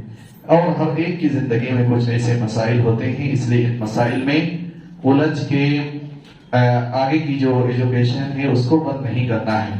अगर हम तारीख में देखें और हमारे जो बुजुर्ग हैं, मुहद्दिसीन हैं, उलमाए किराम हैं और जो गुजरे हुए या जो बड़े हिंदुस्तान ही के बहुत सारे लीडर हैं, उनको भी अगर हम देखें, उनकी जिंदगी पढ़ें, देखेंगे कि हर एक कामयाब आदमी के पीछे बहुत सारे मसाइल रहे हैं, उनकी जिंदगी में बहुत सारी परेशानियां रही हैं। इसके बावजूद उन्होंने इन परेशानियों का भी सामना किया और इल्म भी हासिल किया। तो इल्म हासिल करना ही जरूरी है। इमाम बुखारी जिनकी किताब कुरान मजीद के बाद सबसे अहम तरीन किताब है, एक यतीम बच्चे थे पैदाइश से पहले या पैदाइश के फौरन बाद जो है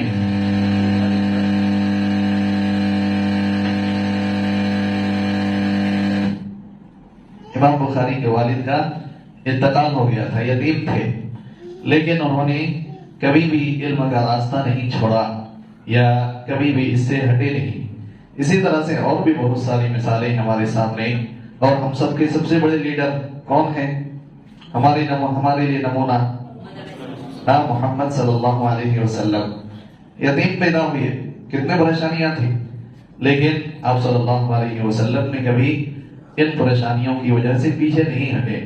और आप सल्लल्लाहु अलैहि वसल्लम के साथियों में सहाबाए किराम देखें, जो इल्म हासिल करने वाले, उनके पास भी खाने पीने की चीजें नहीं होती थी, मस्जिद में रहा करते थे, जगह नहीं थी रहने की, लेकिन इसके बावजूद उन्होंने इल्म हासिल किया। अभी जो हमारे हिंदुस्तान का जिनका नाम भी आया था, जो अबुल कलाम का या अब्दुल कलाम बोलते हैं, एपीजे अब्दुल कलाम, उनकी जिंदगी को भी पढ़ें। वो पहले क्या करते थे, न्यूज़पेपर घरों में डालते थे, न्यूज़पेपर डाल डाल के कमाते थे, लेकिन इल्म हासिल किया, आगे बढ़े और हिंदुस्तान में एक बड़ा, बल्कि पूरी दुनिया में एक बड़ा नाम और मकाम पैदा किया। इसलिए इन मसाइल से हमें घबराना नहीं है। आगे जब इंसान ठान लेता है, पुख्ता इरादा करता है, आगे की ठान लेता है, कुछ करने का सोच लेता है, तो अल्लाह ताला उसके लिए रास्ते आसान करता रहता है और आसानियां पैदा होती रहती हैं। इसलिए मसाइल से घबराना नहीं है। और उसके बाद एक दूसरी और आखिरी चीज मैं आपके सामने बताना के अपनी बात को खत्म करूंगा, वो ये है कि आप जो है इस तरह के प्रोग्राम में मुसलसल आने की कोशिश करें और इंशाअल्लाह इस तरह के जो और भी बहुत सारे अच्छे अच्छे प्रोग्राम्स हैं आपके सामने पेश किए जाएंगे। और साथ में मसाजिद में जो भी प्रोग्राम हो उन सारे प्रोग्राम में भी आप आने की कोशिश करें, मस्जिद से जुड़े रहें। असल मकसद यही है कि जो इल्म देने वाला, जो इल्म देने वाली जात है, जो इल्म का मंबा है, मजदर है, जो मेन सोर्स है इल्म का, वो अल्लाह ताला, अल्लाह इंसान को इल्म देता है, वही इल्म के रास्ते भी आसान करता है, वही इल्म देता है। लिहाजा उस जात से कट के, उस जात से अलग होके और उस जात से उसकी नाफरमानी करके, उसकी बात ना मान के हम दूर चले जाएं और सोचें कि हम दुनिया में कामयाब हो जाएंगे, ऐसा मुमकिन नहीं होता। इसलिए जो जात इल्म देने वाला है उस जात को मना के रखना, राजी रखना, मनाना और उनसे इल्म मांगना, ये भी हमारे लिए जरूरी है। और उसके लिए सबसे अच्छी जगह मस्जिदें हैं। मसाजिद से अपने ताल्लुक मजबूत बनाएं। मसाजिद से जुड़े रहने से बहुत सारी बुराइयों से हम खुद भी बच जाते हैं, बहुत सारी नेकियां करने का मौका मिलता है हमारे पास। अच्छे दोस्त मस्जिदों से आपको मिलते हैं जो आपको टाइम खराब नहीं करते, और गलत किस्म के दोस्त जो आपके टाइम और जिंदगी, लाइफ, एजुकेशन सब खराब कर देने वाले हैं, वो आपको मस्जिदों के बाहर मिलते। इसलिए मस्जिदों से जुड़े रहने की कोशिश करें। मस्जिदों के जो भी प्रोग्राम्स हैं, दीनी हो या दुनियावी हो या इस किस्म के जो भी प्रोग्राम हो, वो सारे जो भी प्रोग्राम में हाजिर होने की कोशिश करें। अल्लाह ताला से दुआ है कि अल्लाह ताला हमारे इस प्रोग्राम को कामयाब बनाए। अल्लाह ताला इस सिलसिले को आगे तक दराज करे और इसके जो भी मसाइल हैं वो हल फरमाए। अल्लाह ताला इस प्रोग्राम से ज्यादा लोगों को फायदा हो। अल्लाह ताला हम सबको दुनिया और आखिरत में कामयाब बनाए। एक बार फिर हम दोनों मेहमान का शुक्रिया अदा करते हैं। अल्लाह ताला से दुआ करते हैं कि अल्लाह ताला आपकी कोशिशों को कबूल फरमाए और अल्लाह ताला हम दोनों को बेहतरीन बदलू से नवाजें। आमीन। अस्सलाम वालेकुम वरहमतुल्लाहि वबरकातुहू। एक दो बातें करते हैं मैं खत्म करता हूँ इंशाल्लाह। मैं सबसे पहले हमारे मेहमान ने खुसूसी दोनों मेहमान का बहुत बहुत शुक्रिया अदा करता हूँ। शेख कल बात करते हुए सर बोले कि आप कभी भी खिदमत के लिए कभी भी बुलाइए, मैं आपकी खिदमत के लिए, हमारे कौम की खिदमत के लिए मैं हमेशा तैयार रहता हूँ। आप जितने भी क्लासेस रखो, कभी रखो और कहीं पर भी बुलाओ, मैं आता हूँ बोल के बताए हैं। बहुत अच्छी बात थी, आपका बहुत बहुत शुक्रिया। अगले भी ऐसे क्लासेस और भी रखेंगे इंशाल्लाह। बच्चों की कमी देखी गई है, कम है बच्चे, चंद बच्चे बताए हैं कि गांव से बाहर हैं वो बोल के। फिलहाल ऐसे क्लासेस और भी रखेंगे इंशाल्लाह। तो दोनों मेहमान का मैं शुक्रिया अदा करता हूँ। और एक व्हाट्सएप ग्रुप बना रहे हैं हम, जिसका सबका नंबर लिए हैं हम, तो आपको एक लिंक डाली जाएगी, तो आप उसमें ज्वाइन हो जाओ। या अभी भी अगर QR कोड है हमारे दोनों फोन में, भैया नायब भाई के फोन में है और मेरे फोन में है, अगर आपके पास फोन है तो उसको स्कैन करके आप लोग ग्रुप में ऐड हो सकते हैं। और एक हमारी मस्जिद का एक YouTube चैनल है जिसके अंदर हर जुमा का जो भी प्रोग्राम हो रहा है वो सब उस YouTube चैनल में सब प्रोग्राम्स उसके अंदर आ रहे हैं। तो आज का भी जो भी प्रोग्राम है रिकॉर्ड हो रहा है, ये भी YouTube चैनल में आता। तो YouTube चैनल का नाम है इस्लामिक टीवी कड़वा। इस्लामिक टीवी कड़वा अगर हम YouTube में सर्च करेंगे तो इंशाल्लाह हमारे मस्जिद का YouTube चैनल आ जाएगा। हमारे मस्जिद के जो भी दुरूस हैं, जो भी जुम्मा के खुतबे हैं, जो भी प्रोग्राम्स हमारे मस्जिद के हैं, तो उसके जरिए हमें उस प्रोग्राम्स को देख सकते हैं। और गर्ल्स का भी एक प्रोग्राम है, हमें गर्ल्स को बॉयज को अलग अलग किए हैं। वेडनेसडे के दिन 2 days आफ्टर 2 days वेडनेसडे के दिन, चाशुपे के दिन ऊपर के हिस्से में गर्ल्स के लिए 10 से 12 तक क्लास रहेगी। और यही अशखास, यही मेहमान हमारे इंशाल्लाह उनको भी हिदायतें देंगे इंशाल्लाह। तो इन्हीं चंद कलिमात से मैं मेरी बात को खत्म करता हूँ। आप दोनों का बहुत बहुत शुक्रिया अदा करते हुए इस मजलिस का इख्तिताम करता हूँ। इख्तितामी दुआ के लिए मैं शेख से गुजारिश करता हूँ, इख्तितामी दुआ पढ़ाएं। एक चीज जिसकी जरूरत मैंने खुद महसूस की है वो ये है कि कुछ टर्म्स और कुछ इस्तिलाहात ऐसे आए जो शायद हमें से बहुत सारे लोगों को समझ में नहीं आए होंगे। तो दोनों मेहमान से गुजारिश है आइंदा प्रोग्राम में जो है कुछ टर्म्स ऐसी जो शॉर्ट फॉर्म्स हैं उनके फुल फॉर्म से इस किस्म की चीजें अगर बोर्ड पे आए तो इंशाल्लाह जो थोड़ा कम छोटे क्लास के बच्चे हैं या हम जैसे कमजोर लोग हैं उनको भी इंशाल्लाह समझ में आएंगी। तो इंशाल्लाह ये चीज भी मुफीद रहेगी, क्योंकि ये इब्तदाई स्टार्टिंग प्रोग्राम है। उसमें कुछ बच्चे ऐसे भी आते हैं जो 10th के नीचे भी हैं या 10th जो स्टार्ट कर रहे हैं, तो इंशाल्लाह वो चीज में मुफीद रहेगी। नोटिस बोर्ड के LLB का नोटिफिकेशन आ गया है। हाँ, LLB करने के लिए फॉर्म वगैरह आ चुका है और उसके डिटेल्स और डेट्स वगैरह जो हैं एक नोटिस बोर्ड पे पेपर है।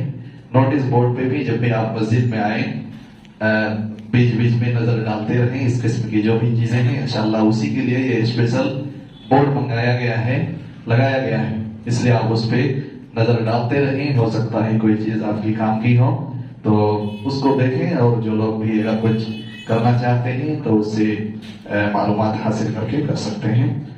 सुब्हानकल्लाहुम्मा रब्बना व बिहम्दिक अशहदु अन ला इलाहा इल्ला अंता अस्तगफिरुका व अतूबु इलैक। अस्सलामु अलैकुम व रहमतुल्लाहि व बरकातुहू।